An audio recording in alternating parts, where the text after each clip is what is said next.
Hi everyone, I'm Chenru, a graduate student from Professor Heather Cooley Group at MIT.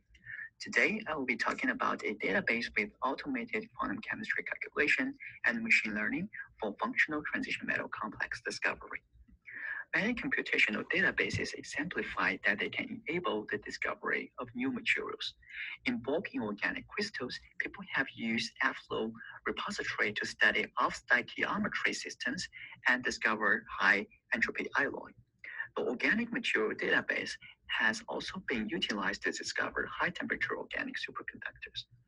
However, such a large scale computational database does not exist for transition metal containing complexes, despite its wide application as energy conversion materials, such as redox flow battery or catalysts.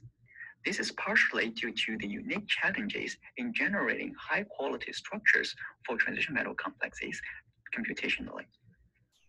These challenges range from the initial structure generation, where the metal core and multiple organic ligands needs to be properly stitched together, the high failure rate in the geometry optimization, where either a bad optimized geometry or an unexpected electronic structure will result in the waste of computational resources. And finally, the doubtful accuracy in density functional theory, where the localized d or f electron in the transition metal may need the special treatment from multi-reference wave functional theory methods, and one needs to select among existing electronic structure method Wesley. Our group has developed an open source Python package more simplified to assemble the metal core and organic ligands based on data-driven prediction of the metal ligand bond length and force field optimization of each individual ligand to resolve the first problem. Therefore, I will focus more on the remaining 2 points in the first part of my talk, and then we will move on to some new results of the database built on those computed transition metal complexes. When I was a first year graduate student, I learned that the transition metal complexes can be dangerous to simulate with. For the first 3,000 geometry optimization that I performed, half of them failed and over 70% of the computational resources were completely wasted. Here, we see a geometry optimization span from two perspectives. One is that the geometry of an optimized structure may be hugely different from an expectation. For example, a ligand might be falling off, or there are huge distortion in the first coordination shell, etc. The other is from the electronic structure perspective, where we can get spin-contaminated solution as we usually run those geometry optimizations with DFT. In either of those two cases, the result in optimized geometry needs to be abandoned for the sake of data consistency. To address this issue, we build neural network models to directly predict the simulation outcome. Here, good or the bad of the calculation from the 2D connectivity of a transition metal complex as a set of descriptors that were developed in our group named revised autocorrelations. We can see that this model performed decently well on both the geometry and spin tasks and can be used to pre-screen a large chemical space. With this static model, we can selectively simulate only half of the calculation in one-third of the computational time to cover almost 90% of the feasible chemical space. But how should we address the path-dependent nature of geometry optimization and the issue of model transferability? We get inspirations from the fact that the useful information has already been generated at the early stage of a geometry optimization, and we can do better than just sitting there and waiting for the final results. We grab the bound order, the gradient matrix, molecular charge geometry from all previous steps of the optimization, compile them as a time series inputs, and build a convolutional neural network to predict the final outcome on the fly. This dynamic model systematically improves as the calculation proceeds and quickly outperforms the static model that we previously built. Lastly, we notice that the dynamic model generalized well, giving similar performance on the diverse chemistry that is not included in the training set after 20 steps of the geometry optimization. What is really good about this dynamic model is that we can even interpret its prediction and use it to review the failure mode of geometry optimizations. We here borrow a technique called gradient class activation map, shown as GradCam in the CS community. We're given a hummingbird picture. The GradCam highlights the beak and the wings, which are the main focus of the model to make the prediction that the given picture is actually a hummingbird rather than an elephant. Analogs can be drawn here by taking the time series geometry optimization features as a picture. If an optimization is fast and smooth, usually the GradCam do not have a specific focus. For the bad optimizations, however, the GradCam can either capture it from the huge early fluctuations in the electronic structure or the geometry properties, or the continually grow geometry metrics in the later stage. For some of the good calculation with early fluctuations but behave well in the later stage, the GradCam can wisely select, ignore the fluctuations, and focus more on the good part to make the correct predictions. As an initial step to address the electronic structure method selection trade-off in the transition metal chemistry, we like to choose from DFT versus multi-reference wave function theory methods given an input molecule. To achieve this, people traditionally use MR diagnostic, which is a metric to measure the degree of MR character in a system. If the diagnostic is high, it indicates a high MR character, and that's the inefficiency of using density functional theory. Though many diagnostics have been developed from different chemistry perspective and levels of theory, these diagnostics do not usually correlate well among each other. We computed 15 different MR diagnostics on more than 3,000 organic molecules of either equivalent or distorted geometries and observed that the DFT-based diagnostic were usually less predictive than the wave functional ones. This motivates us to build kernel ridge regression models to directly predict wave function theory-based diagnostic from those cheap to compute DFT diagnostic and the 3D geometry of a molecule. We found that the predictive wave function theory diagnostics are as effective as the explicitly calculated ones, but were much cheaper to obtain. Another thing that we notice is that depending on which diagnostic we use, the MR classification results can be quite different, even though the recommended literature cutoff values were used.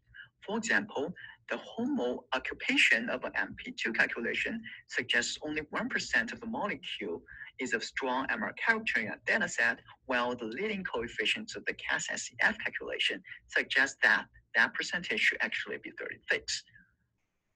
However, when we project the high-dimensional diagnostic space into a 2D plane, use a technique called UMAP, we can see clear consensus among multiple diagnostics, especially for those molecules with extreme MR diagnostic values. This suggests that an ideal playground for semi-supervised learning algorithm, especially virtual adversarial training, which classify whether a molecule is a strong MR character based on both the underlying distribution of all the molecules and also with a small fractional molecule that with extremely large diagnostic being labeled. We compare the VAT performance with other popular methods, such as K-means clustering and decision based on the literature recommended cutoffs, and found VAT distinguished the best between molecules that needing the MR wave functional theory calculations or not. Finally, we apply this idea of the decision engine on a large hypothetical space of transition metal complexes, and this helps us discover transition metal complexes with low frontier orbital energy gap, but safe to simulate with DFT.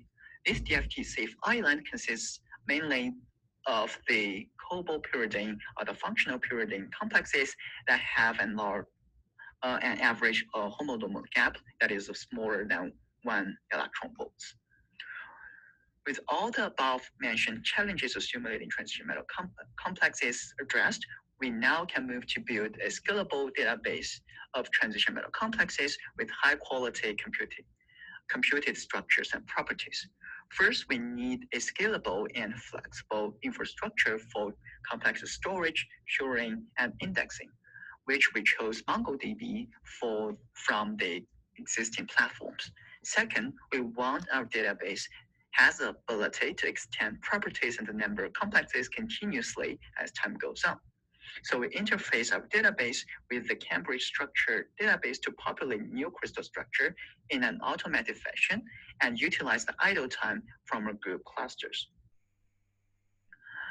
Lastly, we would like to build machine learning models on top of these database complexes to enable faster high-throughput screening of the transition metal chemical space. In our database, every single DFT optimized transition metal complexes is stored in a complex transition metal complex collection as a document format of key value pair, where a unique identifier, simulation parameters, and the properties are directly stored in the document. For larger files that may of potential usage in the future, such as the wave functional files, they are stored in a centralized path on the cluster. Mongo database make it very easy to either update an existing document or injecting new simulation results. To update the property of an existing complex, one can curate the database by the complex identifier, update the document, and repush it. To inject the new optimized complex, we prepare an open source Python script called Job Manager to convert the simulation results into the complex document, which can then be easily inserted to the database. This transition metal complex collection also links with a machine learning model collection with a forward and backward feedback system.